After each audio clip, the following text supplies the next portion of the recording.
est-ce que Badir ya Edi Badiata ils a respecté ou ils a respecté te pour mutu nyonso abandi ko commenter yango na ndenge na eto landanan. Edi Badiata tika ko pesa biso information ya planète J. Vous sanctionner. Mesure c'est des sanctions. Faut sanctionner. Tu vas pas juste donner des informations comme ça passe à la télé, non. Très bien. Faut d'abord sanctionner et il faut citer les noms de celui qui fait des bêtises. Merci. Moutazo loba bêtises ou citer non nae au bimisi papier qu'il est sanctionné au moins pendant 1 mois ou 2 mois. Très bien. Là on sera sûr que vous sanctionnez bad. Mais si vous avez cette information à TF. Net na planète elengi. Planète elengi. Et les gars na mupépé. OK. Net na boso na kepe kishasa na uluka ba. Tu vas sala ba fingira ngape bat. Ozomo. On va plus le tinani. Yo ça. Na ko lobate na zana batulanga na zokana. Par rapport à Kimota Tembenae, Nandimi Kimoto na Tembenae, na ebisaka ya tigalaka na Wana roi David.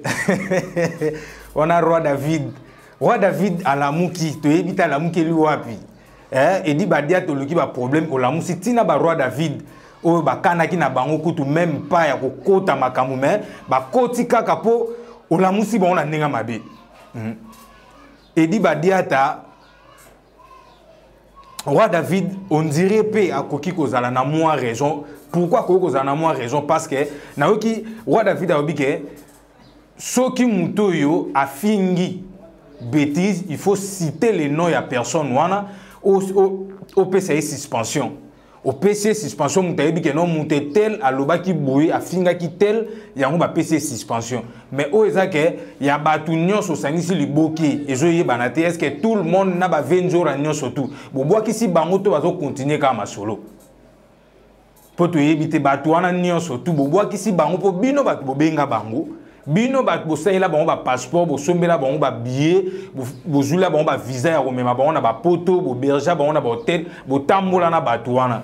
Lelo yo batu wana ba ko koma mabe comment aussi longtemps qui plaisir na bino pe ceux qui bazo finga pour eloko batu déjà banda ko loba yango dès le début tant bandi ko pesa ba visa na bino pa na bango batu déjà banda baté belé presque tout le monde a réclamé sur batu wana mutu tout ala qui décide comment boko ko pesa bango lelo bazo ba visa et après beaucoup mille sous bo écarter bango te bo écarter bango te bo tsa bango kaka wana ba kumbela masolo nde bo kumba maka fali ba finga raé c'est normal bango pe ba finga bato ba finga fali les amakama musique et marchera bongo les affaires à rando musique les affaires à rando bato affaire ba fingi fali bata fali ba fingi fere et que na bongo boko bo aksa bango jamais pourtant bo bo aksa bango wana bo luka siko ba revendiquer contre qui.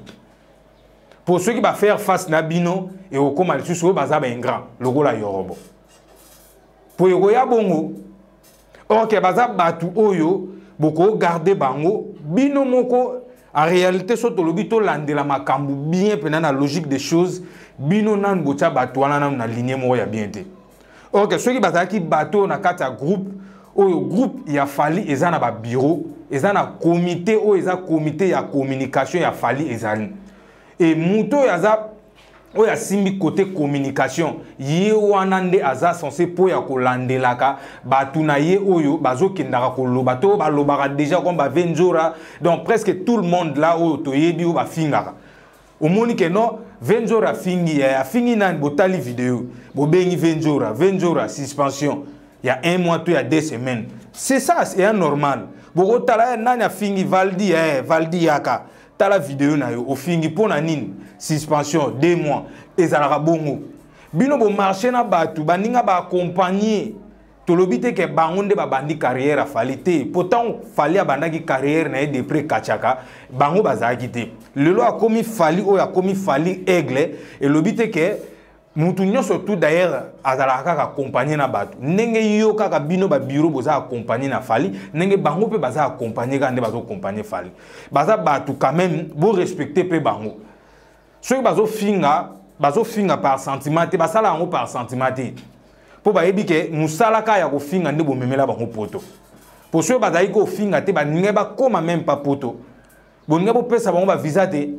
Mais kaka na kofinga na bango bo pesa bango ba visa na kofinga na bango bo mema bango ba poto bo tambola na bango na ba mboka o esengi bo tambola na bango mais beaucoup zo bango lokola papier hygiénique te bo saleli bo bois quité bo respecter pe baza batu quand même na yo ki moi mawa pona bango baza batu faut bo respecter pe bango et ça bien bo respecter pe bango fali en tout cas ceux qui ont tiré attention beaucoup plus kaka na bato bureau na yo qui na bato yo zulela ba visa oyo bimisi la mbongo ya kozula bango ba visa oyo bimisa mbongo ya kosombela bango ba billet oyo bimisa ba mbongo na oyo ya kokabela bango même po ba mona ke non okene na bato pe poto bazongi kini pe na moi tendance moko boye en tout cas zala na écoute nde baloba ke mokonza mboka ayoka ka matoi mibale lokola koto litoi moko elobami koto pe zelo yoka pe ya bango soki eza na moyen oyo okobeta fimbu na kati mpo okotisa mwa rigueur moko apopo ya mambo ya mosala na yo okosala yango me soki ezake ya kobwakisa bango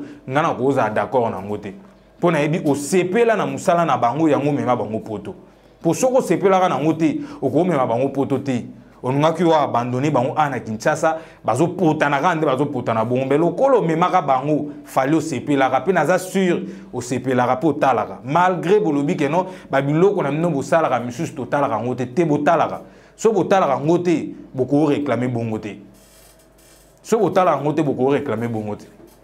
Merci vraiment à Fabrice Ngoma de États-Unis Intera et merci aussi à maître avocate international Ordi Sefo Intera ya yo yango wana mwasa pembe lobby yo yibika mwa toji biso nyonso surtout kozalaka wana comme d'habitude ndenge zalaka. Merci vraiment à vous tous et bye.